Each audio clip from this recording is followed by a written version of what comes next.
First, some food for thought. A man's heart plans his way, but the Lord directs his steps. Proverbs 16:9.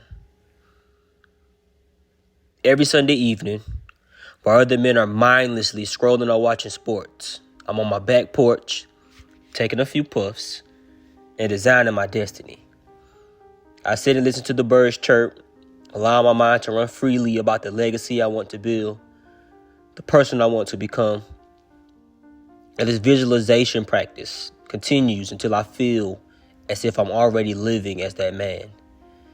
This provides the enthusiasm I need for my planning session to begin. My 5-level success system.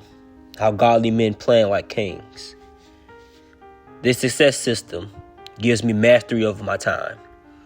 Rather than letting me drift aimlessly through my day, hoping I'll somehow become the man God intended me to be, I'm taking life by the horns, being masterful with my time, having clear objectives and doing exactly what I need to do to achieve them. Not just for myself, but for my family and the kingdom I'm building. This process is repeated weekly without fail.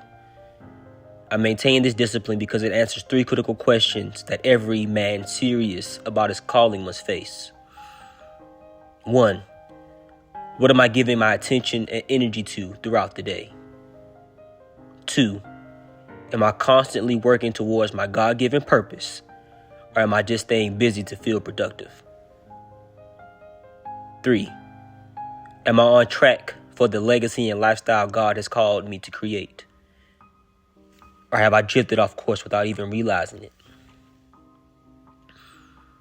There's a difference between being busy and purposeful. If nothing gets accomplished from my strategic objectives, it means I've achieved nothing meaningful towards my divine assignment. I may have been busy, running around, scratching things off a to-do list, but does that mean it's truly purposeful? I may have been busy, but not purposeful. These 2 things aren't synonymous. You can be busy all day running around frantically, but still not be building the kingdom God has called you to establish. There's nothing like watching strategic action items get completed before the day ends, scratching off items on your to-do list. This satisfaction gives me confidence and energy to tackle additional objectives, like the snowball effect.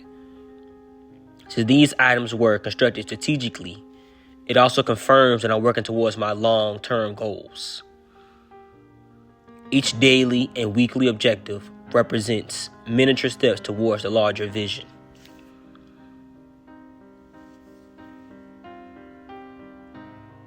Now it's time for you to think about how to create your own success system. Level 1, we start with the 5-year vision. Who is God calling you to become? For the system to be most effective, you must first zoom out to understand your divine assignment, the bigger picture of your calling. Begin by envisioning the man God is calling you to become in 3 to 5 years. Not just financially successful, but the complete package. A leader in the home, your community, your field. This isn't just ego, it's about stewardship of the gifts God gave you. How does he dress? What does he wear? How does he think? Details are crucial because this is an entirely different man from who you are today. But you first must understand who he is before you can become him. Be specific about the character traits and achievements this new version will have accomplished. Visualize how this man walks into a room. How does he speak to others? How does he treat his family? How does he spend his time serving his purpose? Then ask yourself, am I doing the things necessary to step into this calling? How did this man spend his time? What has he accomplished? What does his daily discipline look like? What kind of clothes does he wear? What are his habits? For example, personally, I envision myself as a multimillionaire trader and a business mogul in the next 5 years. a great husband, a great father, and a leader of leaders. Most importantly, a faithful child of God. I practice discipline in all areas of my life and always show up as well-spoken and well-groomed. I hold myself to a higher standard, even when others choose mediocrity. How do he spend his time? He's intentional about everything, reading vicariously, avoiding social media rabbit holes, and prioritizing family time and spiritual growth. Got to spend time with the Lord to grow closer to him. What has he accomplished? He owns a full forest on at least 2 acres, is happily married with children, has over $3 million in assets, leads in his community, and serves as CFO of a multi-million-dollar company. We can refer to this person as Denarian 2.0, the man God is calling me to become. So now that we have our overarching vision, we can now drop down to level 2, which are your annual goals, your yearly battles, as we can call them. After creating a vision for your desired life, tackle the tangible parts first. Work backwards to identify what your annual goals need to be. Set specific targets that must be conquered each year. These become your battles you need to strategize and win. Don't modify the goals because you currently lack the means. This just shows how much room you have to grow into the man God is shaping you to be. Instead, expand your horizon and create new strategies. Challenge yourself to try new things and learn new skills that propel you to a new level. The vision doesn't change. How we achieve it does. Remember, God doesn't call the equipped. He equips the called.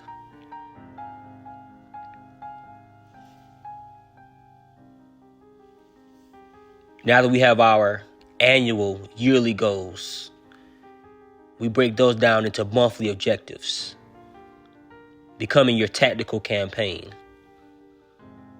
We break down your annual goals into monthly targets, and this allows you to focus on the present without getting frustrated by the need for immediate transformation. Ask yourself, what battles do I need to win each month to stay on track for my yearly objectives?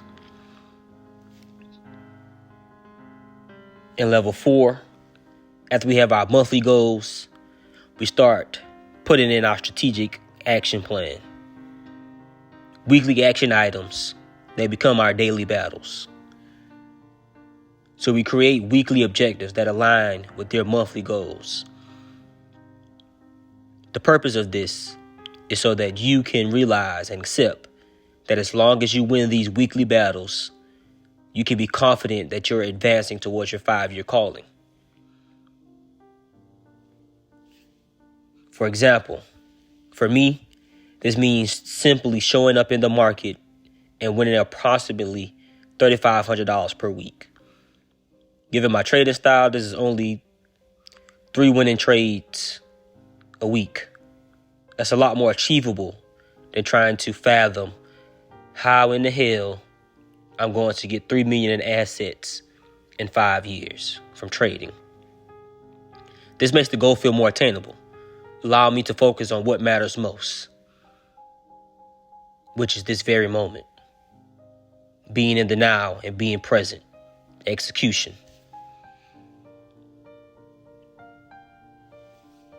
Now that we have tackled the tangible parts of your future, we must address the person necessary to carry out the mission.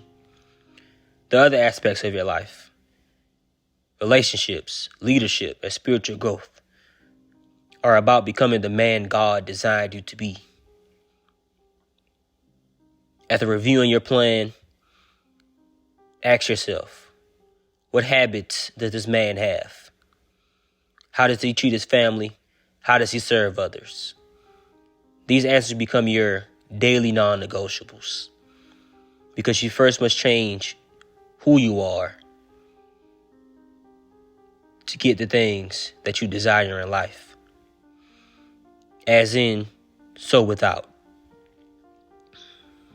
My example, for me, This means having a proper morning and evening routine, excellent grooming standards, attention to detail in my appearance, treating my partner like the queen she is, and showing love and care for others. No matter where I am, all my actions must align with the king God is calling me to be, or I am not becoming the man I claim to be. You will often be tested, and the world, the universe, God will give you chances to show who you are. Are you really the person that you are claiming to be? As I enjoy my Sunday evenings, I write out my action items for the upcoming week, starting with my non-negotiables. Daily reading, listening to podcasts, prayer, and personal development practices. I personally dedicate at least 4 hours daily to this. Why would I give my job all the time to grow while reserving none for the kingdom work God assigned to me? Let me be clear.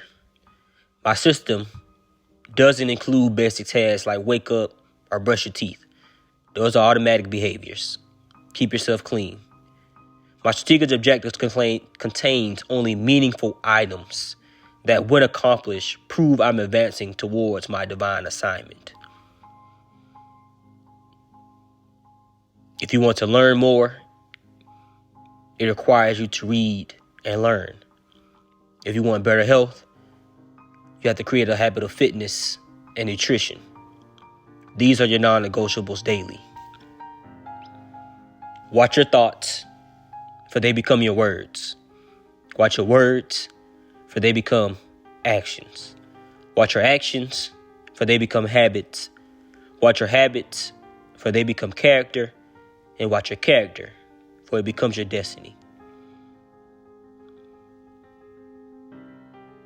The power of this divine system. This serves as a roadmap to become the man God called me to be and achieving the purpose He assigned to me. It eliminates anxiety because I'm no longer wondering if I'm drifting. I've already mapped out how to step into my calling from level 1, the 5-year plan, and breaking that down to annual, monthly, and weekly goals, and tying in my daily habits. I just need to focus on winning these small daily and weekly battles that align with God's plan. At the end of each week, when I review my progress and see that I've accomplished at least 80% of my weekly objectives, I know with certainty that I'm walking towards becoming my 2.0 version, the one who accomplishes what God called me to do, actively building the kingdom rather than hoping it will happen by chance. Daily nourishment. What would change in your approach to planning if you truly believe God was directing your steps? Take 15 minutes this week to envision the man God is calling you to become in 5 years. Write down 3 specific character traits this man possesses. Then identify one action that will develop each trait. Come back and share your progress. Remember, kings don't drift. They plan, they execute, and they build legacies that will honor their calling. Thank you, Lord, for our daily bread.